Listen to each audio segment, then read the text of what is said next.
আমরা তো investment conference করছি কিন্তু ওনাদেরকে বাদ দিয়ে করছি না। আপনারা, আমি জানি না আপনারা আগে কোনো ইনভেস্টমেন্ট কনফারেন্সে এরকম অ্যাটেন্ড করেছেন কিনা যেখানে পলিটিক্যাল পার্টিগুলোকে আলাদা আলাদা মিটিং করার সুযোগ দেওয়া হয়েছে, প্রত্যেককে ইন্ডিপেন্ডেন্টলি তাদের ভিউগুলোকে শেয়ার করতে পেরেছে ইনভেস্টরদের কাছ থেকে। আমি শিওর ইনভেস্টররা তাদেরকে একই প্রশ্নটাই করেছেন যে আপনারা যদি ক্ষমতায় আসেন তাহলে সরকার যে রিফর্মগুলো করার কথা বলছে এখন, সেই রিফর্মগুলো আপনারা কন্টিনিউ করবেন কিনা। তো আপনারা ইনভেস্টরদেরকে জিজ্ঞেস করে দেখতে পারেন ওনারা এটাতে হ্যাঁ বলেছে না বলেছে। বাট আমার জেনারেল ধারণা, এবং আমরা এটা আগেও বলেছি, যে ইনভেস্টমেন্ট এবং এমপ্লয়মেন্ট জেনারেশন, জব ক্রিয়েশন, এটা আসলে সবার কমন ম্যান্ডেট। এখানে কোনো পলিটিক্যাল ফ্র্যাকশন থাকার কোনো কারণ নেই।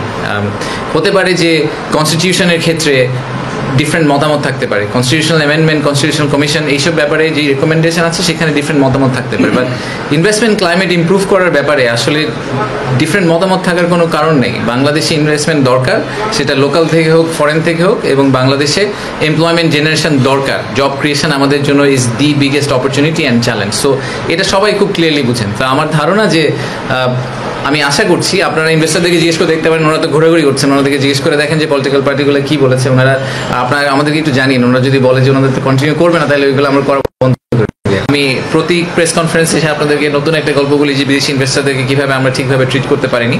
তো এই ক্ষেত্রেও আসলে আমাদের এরকম একটা সিচুয়েশন তৈরি হওয়ার সম্ভাবনা ছিল। আমরা চেষ্টা করছি সিচুয়েশনটাকে অ্যাভয়েড করার জন্য। বাংলাদেশকে ভালোবাসতে হলে বাংলাদেশের পার্সোনালিটিকে ভালোবাসতে হবে। একটা বাংলাদেশি এমপ্লয়ি অথবা বাংলাদেশি পার্টনার, তার যে ওভারঅল লাইফস্টাইল, তার টেস্ট, তার কালচার, এই জিনিসগুলোকে আমাদের ইনভেস্টরদের সামনে তুলে ধরতে হবে। আজকে